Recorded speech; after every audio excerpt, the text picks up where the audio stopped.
Herkese yeniden merhaba, kanalıma hoş geldiniz. Yeni bir Kendin Yap çalışmasıyla birlikteyiz.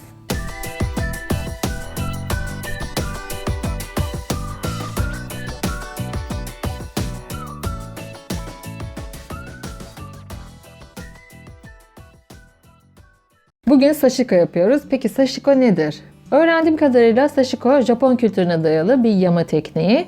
Bunu önceki zamanlarda eskilerde yama olarak kullanıyormuşlar. Yırtılan yerleri, eşyaları, kıyafetleri tekrar kullanabilmek için yama olarak başlayan bir teknik. Daha sonra ise süsleme tekniği olarak kullanılmaya başlamış. Ben Japon kültürüne dair bazı şeyleri gerçekten çok seviyorum. Mesela animeler bunlardan bir tanesi. Hatta ileride de anime ile ilgili bir çalışma yapmayı düşünüyorum. Bakalım. Yapabilirsem sizlerle de paylaşacağım. İşte sashiko da bunlardan bir tanesi oldu. Bence çok işe yarar ve çok kullanışlı bir teknik. Çok beğendiğim için kendi kıyafetlerime de uygulamak istedim. Yaparken de sizlerle paylaşmak istedim. İhtiyacımız olan malzemeler ise çok az ve çok kolay bir teknik. Biraz sonra yapınca göreceksiniz zaten. Umarım siz de seversiniz. O zaman yapılışına geçelim. Sashiko tekniğini uygulayabilmek için kullanacağımız tüm malzemeler ekranda gördüğünüz gibi. Şimdi ben size bu tekniği bir kot pantolonumun üzerinde göstereceğim. Hem pantolonumu tamir etmiş olacağım hem de ona farklı bir hava katmış olacağım. Gördüğünüz gibi kot pantolonun şu kısmında bir delik var. Bu deliği yamayacağım ama öncesinde kot pantolonuma bir delik daha açacağım. Çünkü alt taraftan o yamanın biraz daha görünmesini istiyorum. Hemen kot pantolonumu yan çevirdim. Alt kısmına kesme tahtamı yerleştiriyorum. Maket bıçağımla önce bir çizik atıyorum. Pantolonumu buradan yırtıyorum. Daha sonra bu deliği biraz makasla genişletiyorum. Alttaki deliği de biraz genişletiyorum. Bu arada çıkan bu beyaz püskülleri temizliyorum. Şimdi bir şiş yardımıyla pantolonu püsküllendireceğim. Bu kestiğim yerlerden bu şekilde yaparak pantolonun ipliklerini çıkartıyorum. Yani böylelikle biraz daha doğal yırtık görünümünü vermeye çalışıyorum. Biliyorsunuz kot pantolonların ipliklenmesi ancak birkaç yıkamadan sonra doğal görünümüne ulaşıyor. Benim de o kadar vaktim olmadığı için hemen hızlıca bu yöntemi uyguluyorum ki o doğal görünümü yakalayabileyim. Bu arada size kot pantolon nasıl kesilir bunu da göstermiş oldum. Bu kadar iplik çıkartmak yeterli. Şimdi şu etrafındaki dağınık kısımları makasla biraz düzeltiyorum. Çok dipten kesmiyorum. Mümkün olduğunca aynı boya getiriyorum. Özellikle mavileri bırakıp beyaz iplikleri almaya çalışıyorum. Güzelce kestik, temizledik. Şimdi bu açtığım deliklerin alt tarafına şöyle dikdörtgen bir koyu renkte kot kumaşım var. Bunu koyacağım. Ben yine aynı malzeme olarak bir kot kumaşı tercih ettim. Biraz daha koyu renkte. Kot kumaşı yerine başka türde kumaşlar da kullanabilirsiniz. Mesela daha renkli kumaşlar bu kısmı daha canlı gösterecektir. Kumaşımı alt tarafına yerleştiriyorum. Delik kısımlara tam gelmesi için de elimle kontrol ediyorum. Üstten de bakıyorum. Evet, orantılı bir şekilde yerleştirdim. Bu işlemi düz bir zeminde yapmanız çok önemli. Bunun buradan kaymaması gerekiyor çünkü. O yüzden ben şimdi bunları kenardan iğneyle tutturacağım. Çok fazla değil, hemen birkaç tane iğneyle tutturacağım. Şimdi cetvelimi alıyorum. Hemen ölçüsüne bakıyorum. Evet, 14 santim ayarlamak istedim. Bir de ısıda çıkan kalemimi kullanacağım burada. Baş ve son kısımlarını belirliyorum. Altta kalan kumaşı kontrol ediyorum nereye kadar geliyor. Buradan da 14 ayarladım. Önce dış kısımlarını çiziyorum. Ve buradan yarım santim aralıklar belirleyerek çiziyorum. Tam düzgün çizgiler elde edebilmek için karşı tarafından da aynı şekilde yarım santim aralıklarla çiziyorum. Bakın yama olarak koyduğum kumaşın rengi koyu olduğu için ısıda çıkan kalemimin rengi burada belli olmuyor. Ben de o yüzden bu kısımlarda kurşun kalem kullanıyorum. Burada kurşun kalem kullanmak çizgileri biraz daha görünür hale getiriyor. Dik çizgileri bitirdikten sonra yan çizgilere geçiyorum. Yine yarım santim aralıklar belirliyorum. Daha sonra aynı dik çizgilerde olduğu gibi yan çizgilerde de karşı tarafına yarım santimlik işaretliyorum ve bu çizgileri birleştiriyorum.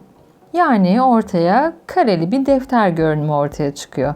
Bunlar benim yol gösterici işaretlerim oluyor.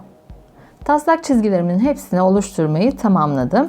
Şimdi şöyle bir şey yapıyorum. Bu iğneler benim çalışmamı biraz zorlaştıracak.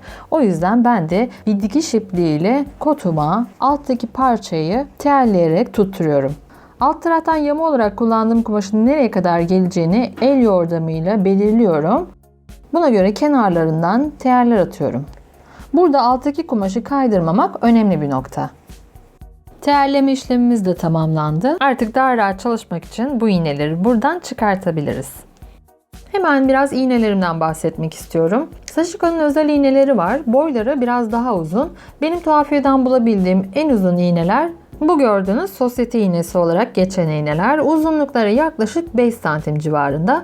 Bundan daha uzunlarını bulamadım ama eğer siz bulursanız daha uzun iğneleri tercih etmenizi tavsiye ederim. Daha önceki çalışmalarımda bahsetmiştim. O yüzden bu kez ipliğimden bahsetmeyeceğim ama pamuklu ve kalın bir ip olduğunu söyleyebilirim. Hemen ipimden de bir miktar alıyorum ve iğneme geçiriyorum. İpin ucunu düğümledim ve şimdi başlıyorum. Ben rahat çalışmak için üst köşeyi seçtim. Pantolonun bel kısmına daha yakın olan yere. Çünkü buradan elimi daha rahat sokabilirim. Başlangıç için burası benim için daha kolay olacak. Şimdi ne yapıyorum? İlk köşeden iğneyi batırıyorum. İpimi çıkardım. Daha sonra şuradaki ilk karenin çizgisinden yine iki çizginin birleşmesinden tekrar batıyorum ve diğer birleşme noktasından çıkartıyorum. Öbür birleşme noktasından batıyorum. Diğer birleşme noktasından çıkartıyorum. Burada dikkat etmeniz gereken ilk nokta şu. Arka tarafa geldiğimde başlangıç kısmındaki ipi biraz fazla bırakıyorum gördüğünüz gibi. Bunu neden yapıyorum? Kot pantolon pamuklu olduğu için yıkamadan sonra çekecek ve pamuklu ipin de çekme ihtimali var. İpin yıkandıktan sonra büzüşmemesi için bu ihtimali azaltmak adına şuradan fazlalık bırakıyorum. Sashiko'nun püf noktalarından bir tanesi bu. Tekrar aynı şekilde bütün köşelere batıp çıkıyorum. Ve tabii ki fazla sıkmadan bırakıyorum. Rahat bırakıyorum ipi. Eğer büzüşme olduğunu hissederseniz ipi böyle tutup gerginleştirebilirsiniz. Son kareye geldiğimde iğneyi arka taraftan çıkartıyorum. Arka taraftan şuraya batacağım. Bunu buradan biraz deneme yanılma yöntemiyle buluyorum. Evet, denk geldi. Ve aynı diğer başta yaptığı gibi arka tarafından bakın. Şöyle bir miktar ip bırakıyorum. Ve bunu buradan tutacağım çıkmaması için.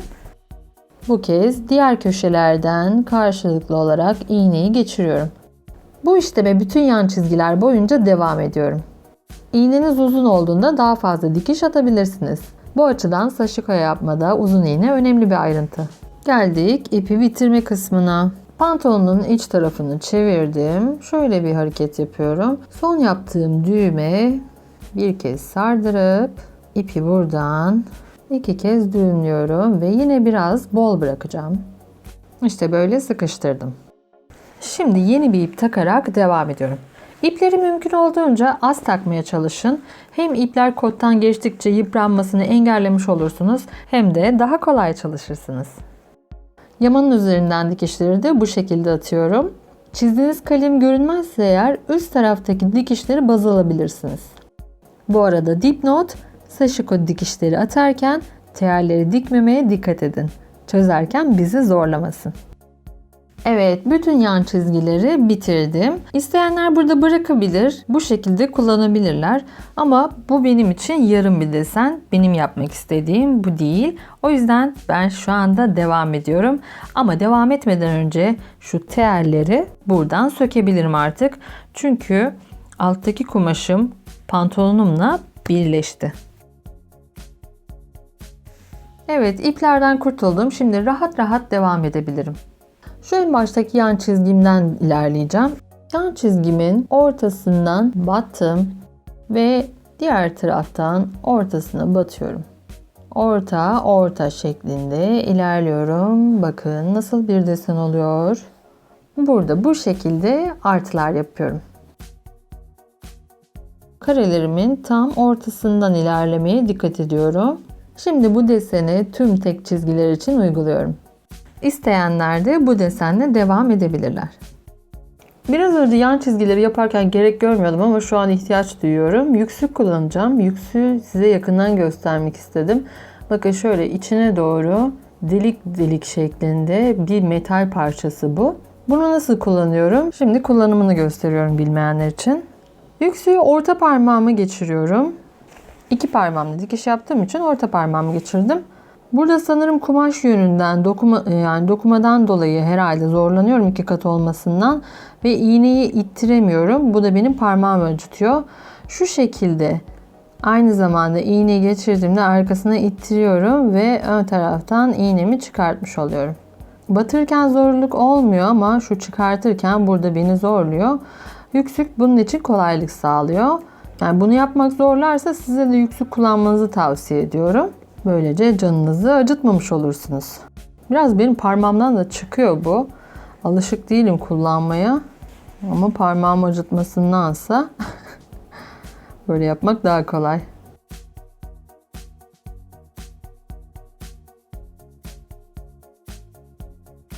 Bütün desenlerimizi tamamladık. Hatta size bir de arka tarafını göstermek istiyorum. Arka tarafı da böyle. Gördüğünüz gibi başlangıç kısımlarında fazlalıklar bıraktım. Bunun sebebini daha önce de söylemiştim. Arkadan görünüşü de böyle. Ben bu tekniği çok beğendim gerçekten. Birçok kıyafetimde uygulayacağımı düşünüyorum. Daha sonrasında sizlerle de yapılış videolarını paylaşacağım. Çok farklı şekiller denemeyi düşünüyorum. İlk denemem böyle oldu. Sonuçtan gayet memnunum. Umarım siz de beğenmişsinizdir. Şimdi bir de pantolon üzerindeyken nasıl durduğunu görelim.